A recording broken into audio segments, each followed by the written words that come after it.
tous et à toutes, bienvenue sur Free Matin à suivre dans un instant la une des journaux avec Kader Achirou. Vous nous ferez donc le point des quotidiens parus sur l'ensemble du territoire national pour le compte de cette journée. Je vous présenterai le bulletin matinal d'information sur Free Matin. Nous retrouverons Kader Achirou pour le commentaire sur l'actualité avec cette actualité des Foscories pour un Bénin émergent qui suscite déjà beaucoup de polémiques. Donc dans les ménages et sur la toile, nous en parlerons dans un instant.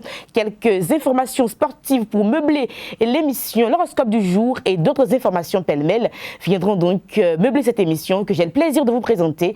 Bonjour à tous, bienvenue, voici la une des journaux.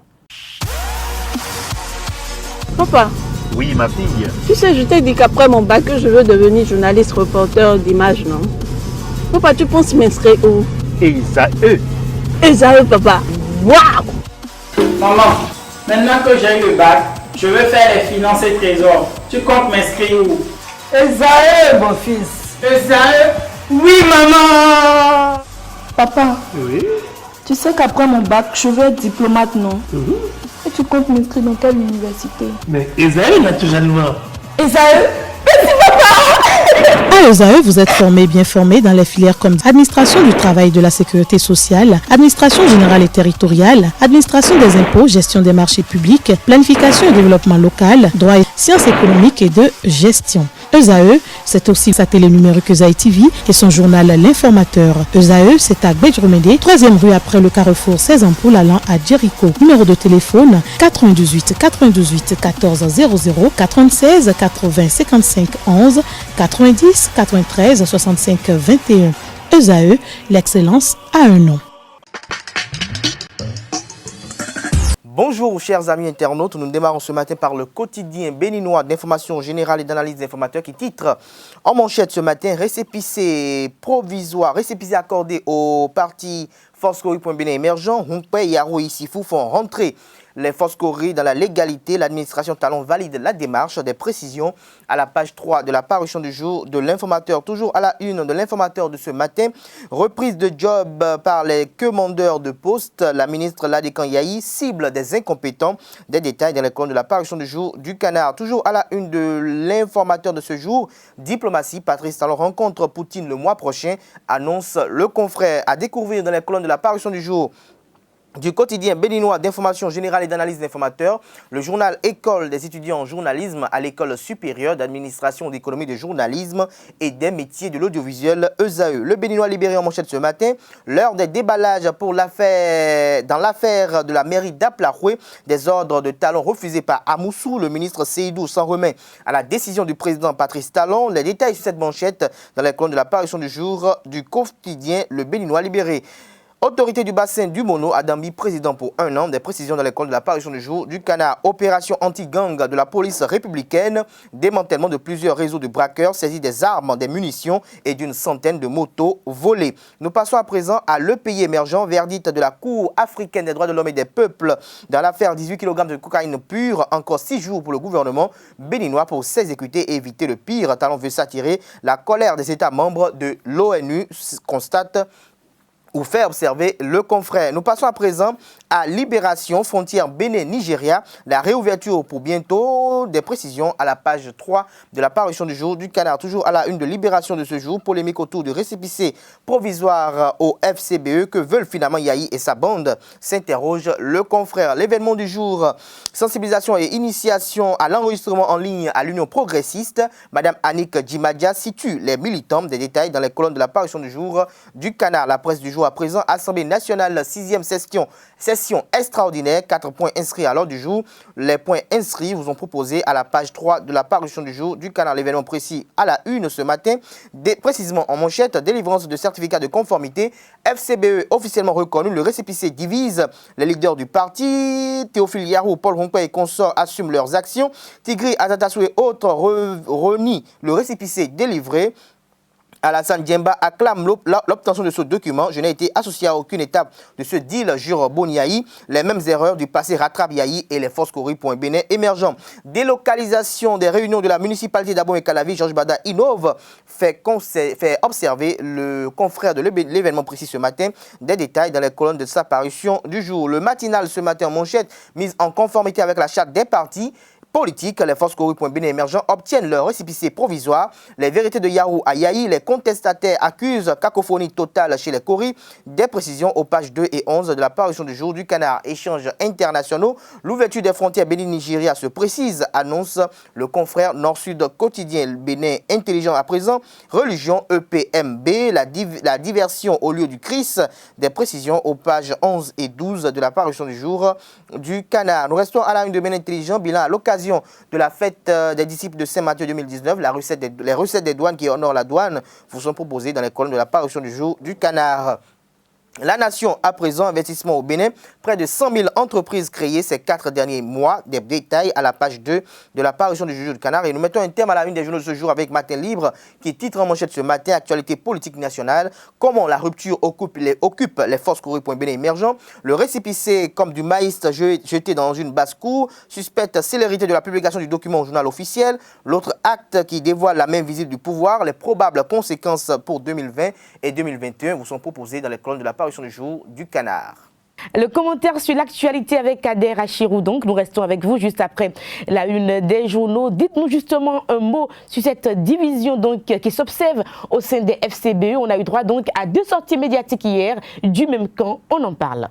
Alors, ce qui se passe au niveau de la famille Force Kori.Bénin émergent interpelle toute analyse politique qu'on peut d'ailleurs l'apercevoir.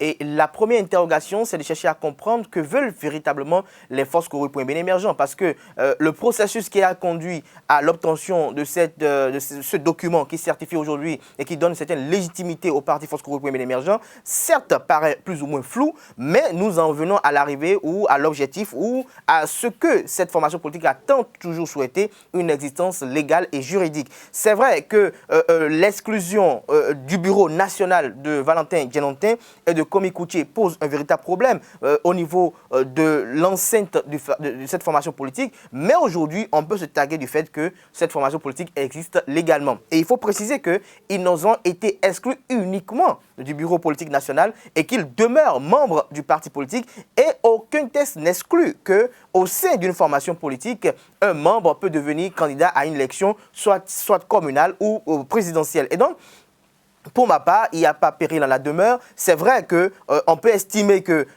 Théophile Yarou, Paul Hongpe et Garba Yaya et bien d'autres ont été dans une démarche plus ou moins biaisée, mais il faut comprendre le besoin urgent, celui de la quête de la légalité, parce que lorsque vous êtes en politique et que lorsqu'on sait que la politique est une question de rapport de force et que vous n'êtes pas en position de force, alors il faut comprendre qu'il faut aller à la quête, il faut faire l'âne pour avoir le foin, il faut aller à la quête de ce qu'on doit rechercher pour avoir une certaine légitimité, pour la conquête et l'exercice du pouvoir. Et donc, je pense et j'estime que c'est dans cette démarche que Paul Hongpe et sa clique ont été en essayant quand même d'avoir quand même cette légitimité. Et vous allez voir que vous auriez pu entendre depuis hier que le ministre Alassane Djemba, le très redoutable Force Kori.Bénin émergent, a applaudi l'obtention de ce récépissé et qui a dit que les élections municipales et communales, ils battront Patrice Talon. Et bien, nous sommes heureux et ravis que les élections prochaines seront des élections où il y aura des formations politiques de l'opposition, la plus grande formation politique d'ailleurs de l'opposition qu'est Force Kori.Bénin émergent. Et il ne faut pas en vouloir à cela puisque le parti demeure toujours celle qui reflète les idéaux de Thomas Bouniaï puisqu'il est toujours président d'honneur. Il ne s'agit pas d'un piratage en tant que tel parce qu'on aurait parlé de piratage si les individus en question ont été définitivement exclu du parti politique. Si à la tête de la présidence d'honneur, on avait mis une autre personnalité, on aurait compris. Mais Bouniaï reste et demeure président d'honneur du parti politique Force Kori.Bénin émergent. Seulement que Valentin Djenontin, tous ceux qui sont anciens ministres, qui ont des problèmes ou des démêlés avec la justice béninoise, il n'y a qu'eux qui ont été plus ou moins exclus du bureau national et non du parti politique. Et donc, c'est déjà un grand pas qui est mené pour la Force Kori.Bénin émergent. Les communales sont là pour jauger leur popularité encore sur le terrain parce que n'oublions pas que cette formation politique a eu à perdre beaucoup de leaders politiques qui sont aujourd'hui au sein du parti Bloc républicain, mais on espère que les communales y feront fort et Kateri a déjà lancé ce challenge. Ils doivent au contraire se réunir, aller taire les divergences, se dire certes ce que vous avez fait n'est pas agréable, n'est pas orthodoxe, mais nous avons obtenu ce récépissé et donc il faut valider cela pour les challenges futurs parce que les élections à venir ne sont pas loin, mais si ils doivent rester, je parle des Adassos et autres, ils doivent rester dans une posture de ce qu'il faut affronter ceux qui ont obtenu ce récépissé provisoire, alors nous aurons un FCBE qui va se diviser et ce ne serait pas du tout agréable, ce serait contre la volonté des militants qui ont tout le temps peut-être cru aux idéaux réels prônés par les ténors de cette formation politique. La 5e édition du DNS Forum Bénin a pris fin donc au Bénin Royal Hôtel de Cotonou ce week-end. Durant une semaine, les acteurs du numérique et de l'Internet se sont donné rendez-vous autour du thème technologie de l'Internet et perspectives économiques pour l'atteinte des ODD au Bénin, un thème qui associe les objectifs du développement durable et l'Internet. La journée donc, au cours du week-end, les participants ont eu droit à plusieurs communications. Nous vous invitons à suivre un extrait donc des propos recueillis lors d'une communication par Jacques Maouillon. Le Bénin DNS Forum est un rendez-vous avec la communauté, produit par la communauté, pour traiter des questions liées à Internet, au développement d'Internet, à son fonctionnement, à travers donc les ressources critiques que constitue Internet. Il faut savoir qu'en fait, lorsque vous allez sur Internet, oui, c'est bien beau depuis votre ordinateur, depuis votre téléphone, mais il y a beaucoup de choses qui se passent derrière et il est important que nous maintenions tous ces systèmes-là qui permettent donc de fournir la connexion Internet. Les objectifs sont nombreux. Le tout premier, c'est d'abord de mobiliser une certaine communauté et de la maintenir toujours très active pour traiter des questions liées au développement d'Internet. Il faut savoir que sous d'autres cieux, Internet est développé par une communauté de personnes qui sont volontaires avant tout.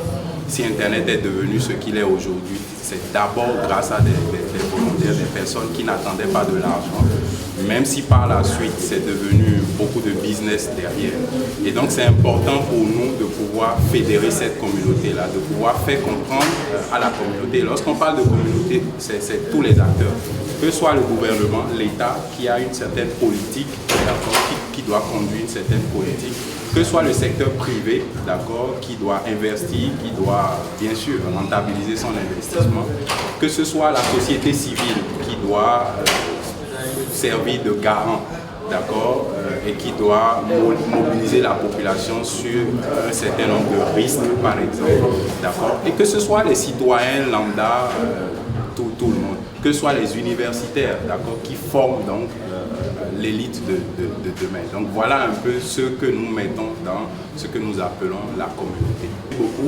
Il faut savoir que le Bénin DNS Forum, c'est d'abord une communauté de volontaires, je l'ai dit tout à l'heure, c'est une équipe. Je suis juste le président, mais derrière moi, c'est toute une grande équipe que je salue au passage pour le travail qu'ils font depuis 5 ans maintenant. C'est 5 organisations qui se réunissent ensemble pour pouvoir, de façon volontaire, bénévole, j'insiste vraiment là-dessus, travailler à concocter et à exécuter le programme que nous avons là. Et donc, après ces 4 jours, c'est d'abord dire merci à tous ceux qui nous ont fait confiance, tous ceux qui ont cru en nous et qui ont vu les résultats de ce que nous faisons. Il y a eu le séminaire au cours duquel il y a eu des thématiques extrêmement importantes qui ont été abordées, des partenaires qui jusqu'ici n'étaient pas invités au Bénin DNS Forum, mais qui ont participé et qui n'ont pas du tout regretté leur participation. Le Fa est une pratique spirituelle répandue dans les religions endogènes du Bénin. Plusieurs lui attribuent une origine nigériane, mais selon la légende, le roi Adadja aurait envoyé son fils à la recherche des causes de la longue sécheresse qui frappait le royaume du Dahomey d'alors. Ainsi, lui a-t-il ramené du royaume d'Oyo le devin Dissa, prêtre du Fa, qui aurait donc élucidé la question. Le métaphysicien Raimi Amoussa évoque les origines du Fa au micro de nos reporters. Merci. Permettez que nous rendons hommage d'abord à l'illustre roi Agadia, Tosso Agadia.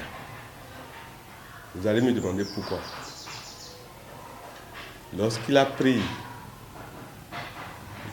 le trône, le royaume du Dahomey a connu 3 années de sécheresse. Afin de trouver des remèdes à cette situation, il a envoyé ces personnages de la cour dont il a, ce qui y compte, dont sont un de ses enfants. Et ils ont pu ramener du royaume d'Oyo Lulus Bokono Tissa. C'est-à-dire, le nom Tissa est venu du fait que lorsqu'il a consulté et que les causes ont été détectées et que les sacrifices ont été effectués, même avant l'arrivée de celui qui a été fait les sacrifices, une grande pluie a commencé. D'où le nom que le roi Gadia a donné au devin venu du Nigeria, de Ile-Ife spécialement, Tissa. Et juste après ça, suite encore à l'apparition de phénomènes inexplicables, le phare a encore indiqué qu'il faut honorer la divinité Badou. Et cette divinité a été ramenée à Cana, Tota. Et là, c'est là, à Cana, que eut lieu la première initiation au phare du roi Agadia. Et là, son arcane du destin est sorti. Et il en a profité pour qu'on repère les arcanes du destin de certaines localités. Cotonou, Porto-Novo, Alada, Ouida, etc. Donc c'est d'abord l'historique de l'arrivée du phare au Dahomey. Mais avant ça, il faut dire que le phare est rentré au Nigeria par le nord et s'est installé à Ile-Ife. Donc voilà ce qu'on peut dire d'abord de l'historique. Maintenant, qu'est-ce que le phare? Parce qu'avant de venir au phare, il faut d'abord savoir ce que c'est que le phare. Et vous allez voir que c'est dans les techniques de consultation que vous allez voir la différence entre le phare et le tofa. Donc le phare, c'est d'abord une mancie qui permet de savoir les causes des problèmes du présent. Ces causes qui sont dans le passé souvent. De déterminer qu'est-ce qu'il faut faire dans le présent pour améliorer le futur. Et ça dans tous les domaines. Et c'est suite souvent à la consultation que les indiciels sortis permettent de régler ces problèmes-là. Donc le phare est d'abord une science de lecture à la fois du passé, du présent et du futur en vue de déterminer les causes des inquiétudes et des inéquations des hommes et de les pallier. Alouk Bindine et les étudiants de l'École internationale de théâtre du Bénin se sont envolés pour la France hier dimanche. Ils représentent donc la pièce La fin du monde, évidemment, au Festival des Francophonies à Limoges les 27 et 29 prochains, puis en Suisse, dans la banlieue de Genève, le 8 octobre prochain. Il s'agit d'une pièce écrite à partir des échanges entre le metteur en scène Hervé Loiremol et les pensionnaires de l'école et qui rejoint le contenu du cahier de retour au pays natal de Aimé Césaire. Écoutons Alouk Bindine. Mon papa m'a donné de l'argent pour m'inscrire ailleurs et avec cet argent, je suis allé m'installer dans une maison abandonnée pour vivre mon art parce que je ne fais pas que de théâtre, je peins aussi. Donc c'est comme ça que je me suis rébellé pour faire rien que de l'art. Bon, j'ai eu trop de difficultés à faire cet art-là, surtout en ce temps-là où j'avais décidé de le faire. Mais j'ai pu le faire et je me suis dit quand même que, ici, au Bénin, en Afrique, je suis quand même parmi ceux qui ont émergé dans ce métier. Et, vu toutes les souffrances, toutes les péripéties, je me suis dit, mais ce que nous avons enduré, il ne faut pas que les générations montantes puissent endurer ça, qu'il n'y ait pas d'école. C'est parce que moi, à un moment donné, j'ai commencé à jouer en France avec des gens qui ont fait de grandes écoles. Mais écoute, je ne suis pas idiot, j'ai vu la différence. J'ai vu que être formé dans une école, c'est quand même quelque chose. celui qui est formé à des choses plus que toi. Qu'est-ce que j'ai retenu? J'ai compris que ce qu'on apprend dans une école en 3 ans, il te faut 10 ans de travail intense dans une troupe professionnelle pour l'atteindre. Vous voyez? Donc 3 ans de formation te fait rattraper au moins 7 ans. Et c'est pourquoi je me suis dit, il faut une école où les jeunes aujourd'hui qui sont passionnés comme moi puissent apprendre ce métier, vraiment, en faisant venir des gens de partout, comme Hervé et Anne sont arrivés, pour leur transmettre leur savoir, des savoirs accumulés pendant des siècles dans plusieurs pays, et que tous viennent ici partager ces savoirs-là. Et c'est ce que j'ai rêvé pour les jeunes de ce pays et de la sous-région d'ailleurs. Et qui s'ouvre déjà à l'Afrique centrale, puisqu'il y a un Congolais qui est désormais qui est en première année ici. Ça veut dire que ça s'ouvre déjà à l'Afrique centrale. Il y avait des Tchadiens qui étaient passés aussi. Voilà, c'est que je ne le veux pas que pour les Béninois. C'est pourquoi il y a des Togolais, il y a des gens Nigériens, du Niger, et ainsi de suite.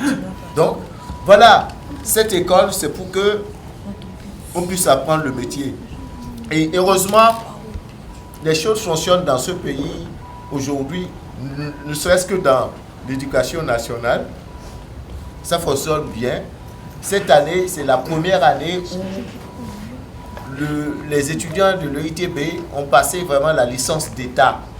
C'est l'État, cette année, qui a organisé la licence professionnelle en art et technique du théâtre. Donc, c'est là où on en est dans cette longue marche, de faire asseoir chez nous une formation dans le domaine du théâtre. Et c'est ce qui fait son cours à travers ce spectacle aussi, que nous allons exporter. Et c'est souvent ces relations à l'international qui font grandir petit à petit l'école et qui lui donnent une bonne réputation. Parce que, je vais vous le dire, il y a des gens qui cherchent à s'inscrire dans des écoles en France et on leur dit, mais vous êtes au Bénin? On dit oui, mais allez sur la route des pêches, il y a une école là-bas où vous pouvez vous faire former. Vous comprenez? Et c'est de la France qu'ils viennent à l'école. On leur dit, il faut aller à tel endroit. Mieux, il y a une dame qui enseigne dans une grande école, l'école de Strasbourg, que Anne a fait cette école, à regarder aussi. Il y a une dame qui enseigne là et qui voulait vraiment. Il y a un Béninois qui a voulu aller faire du théâtre, qui a fait des pieds et des mains. La dame, c'est la dame qui lui a payé la scolarité ici pour l'année passée. C'est pour dire que l'école est de plus en plus reconnue.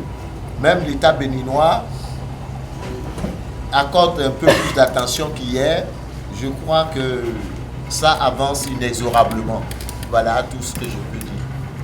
Ainsi se referme ce bulletin matinal d'information que j'ai le plaisir de vous présenter. Nous passons à présent au sport sur Free Matin.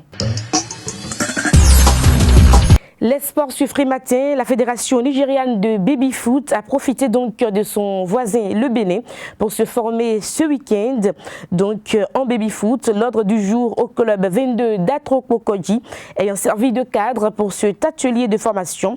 Elle a revu des différents systèmes de jeu et les divers tables de jeu reconnus donc par la fédération internationale de baby-foot. Il revenait au directeur technique national de la fédération béninoise de baby-foot, Ernest Atonade, de présenter les tables et de faire la vulgarisation des règles du jeu à l'échelle régionale et internationale et surtout la présentation de l'organisation internationale du e-sport. Nous allons retrouver à présent les prévisions astrologiques sur Free Matin. Amis Bélier, une nouvelle phase de votre vie conjugale va probablement se jouer car vous deviendrez subitement plus mesuré que d'habitude dans vos réactions. Taureau, voilà une bonne journée pour prendre une décision engageant durablement l'avenir. Et si vous êtes Gémeaux, Vénus va vous enflammer ce jour. Vous tomberez alors très facilement amoureux et les couples depuis longtemps mariés retrouveront des élans dignes de leur voyage de noces. Amis Cancer, votre vie a 2 risques de se traduire par des perturbations. Vous n'aurez pas envie de faire des concessions et votre conjoint encore moins. Amis Lion, vous êtes roi de la forêt, vous aurez la possibilité de savourer un bonheur tranquille et serein auprès de votre conjoint ou de votre partenaire. Vierge, Saturne vous conseillera d'être attentif aux petits détails de la vie à 2. Et si vous êtes Balance, la présente configuration de Jupiter est une promesse de gaieté et d'ouverture d'esprit qui devrait profiter à votre vie de couple. Amis Scorpions, l'influence qu'exercera Mercure dans votre secteur d'amour indique que, quel que soit votre emploi du temps et vos occupations, la réussite de votre vie conjugale deviendra désormais une priorité. Sagittaire, pas la moindre planète influençant le secteur vie à 2 de votre thème, ce qui augure pour la plupart d'entre vous d'une vie de couple sans histoire aujourd'hui. Capricorne, la présence d'Uranus dans votre ciel aujourd'hui pourrait impliquer une atmosphère assez tendue dans certains couples, proches même d'une guerre des nerfs, qui serait avant tout centrée sur des questions professionnelles ou budgétaires. Verseau, pour les couples, le ciel sera dégagé aujourd'hui et la complicité, une fois compromise, va revenir en force. Amis Poissons, le secteur conjugal sera favorisé pour vous. Comme vous vivez une relation stable, les astres vous fourniront une situation qui sera donc un bain de jouvence pour vous et pour votre couple. Ainsi se referment les prévisions astrologiques pour le compte de cette belle journée. Nous sommes, je regarde, le lundi 23 septembre de l'an 2019. Merci à tous et à toutes pour l'attention. On se retrouve demain pour un autre numéro de Free Matin. Portez-vous bien. Au revoir.